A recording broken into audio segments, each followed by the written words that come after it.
Usually you have the credits at the end of the program, so credits here at the beginning, just a gratitude to the sponsors of the RJLE, the Richmond Jewish Learning Experience, the program which this is part of, to those generous sponsors this week, which is Mr. Ben Melton, Dr. Dan Davidow, and Dr. Charles Rubin, in memory of Charles' wife, Ruth Passaron. So learning is dedicated in her memory. Parshas Chayai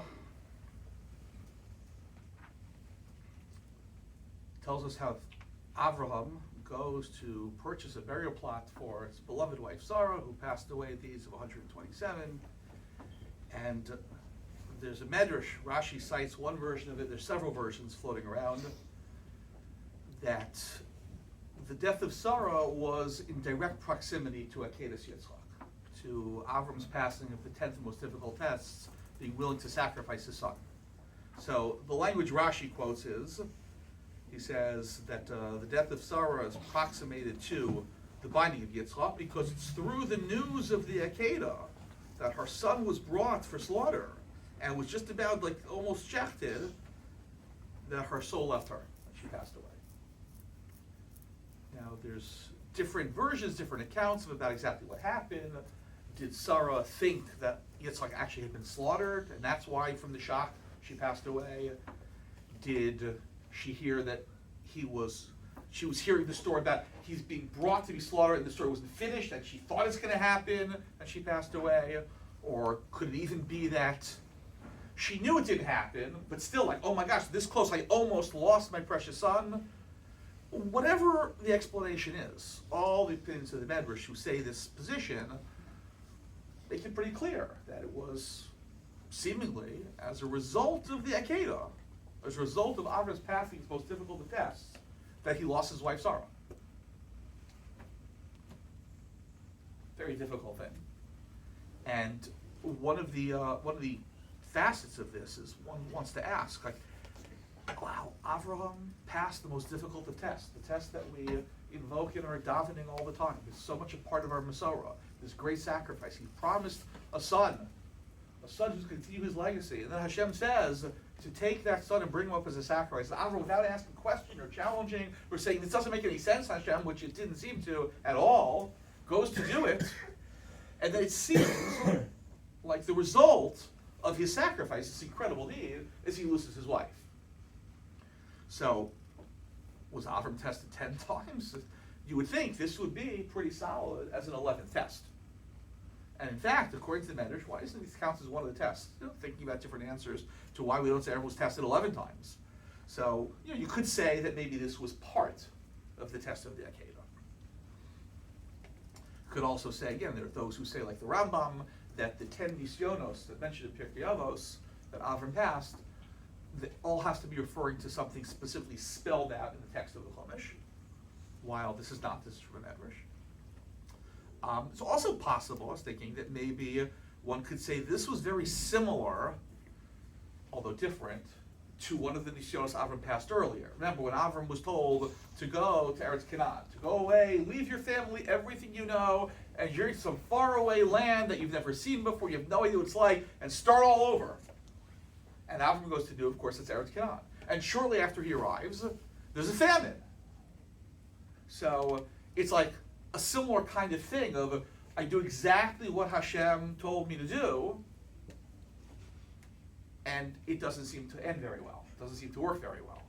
And just like over there, Avram had no tainas, no questions, no challenges.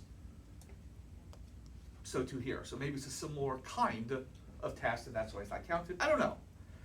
Not clear. But the point is, whether or not this is part of the 10th test, the 10 tests, whether it's something else, it's an incredible, like almost unimaginable, that to picture someone who passes the greatest challenge of their life, does exactly what Hashem says, such sacrifice, and it doesn't seem to end well. And Avram, once again, this is Avram Avinu, he doesn't question, he doesn't challenge, he doesn't say, what did I do? He doesn't say, why Hashem? I don't understand. Not one word. we learn from our avos and imahos, from our patriarchs and matriarchs, the great sacrifice, the great things they do. Very often, we feel a little bit of a, I don't want to say disconnect, but a little bit of, how on earth are we supposed to ever be able to be like that? How on earth could we possibly pass a test like that? And I think it's a good question. And I think part of the answer is, hopefully we should never be in such a situation where we're asked to sacrifice our own child or anything close to it. But I think the basic idea of what Avram is demonstrating for us here is something we others can follow. We should never have such a terrible test. But we do have tests. We do have challenges. We do have times that we know Hashem wants us to do something very difficult. It should never be as painful and difficult as the Akedah. But there are other tests. All of us have tests.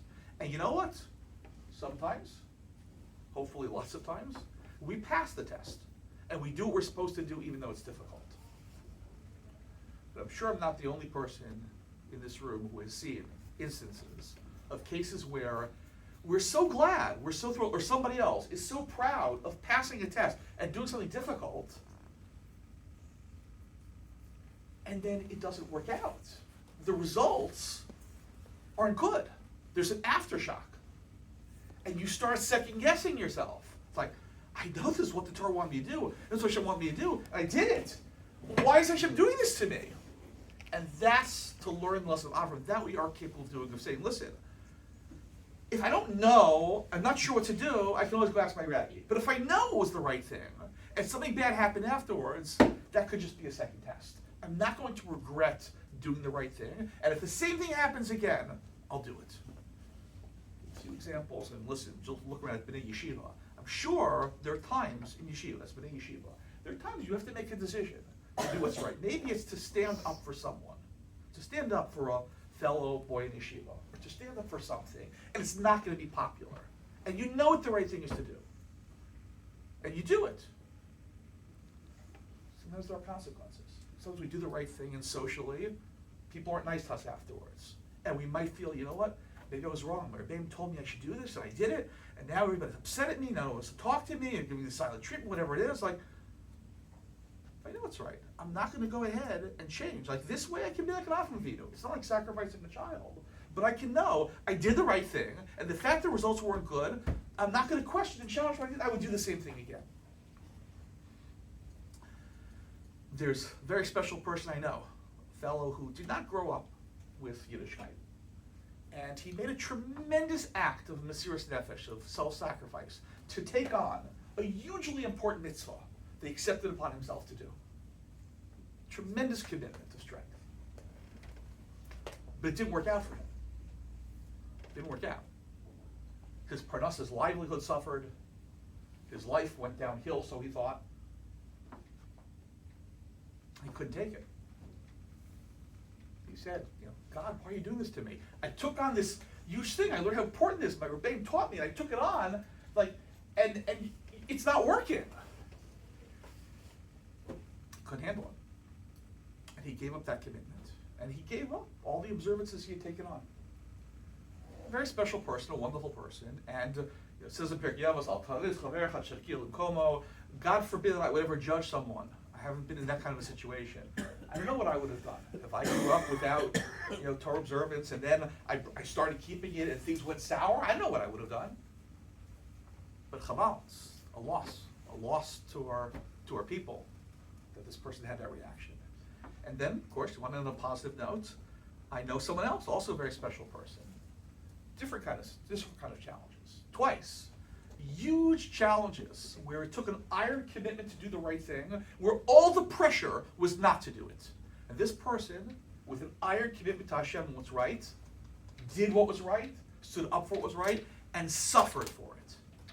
And they suffered terribly. They never once regretted what they did. They never second-guessed it. And if they would have had the same chance again, I'm sure they would have done it.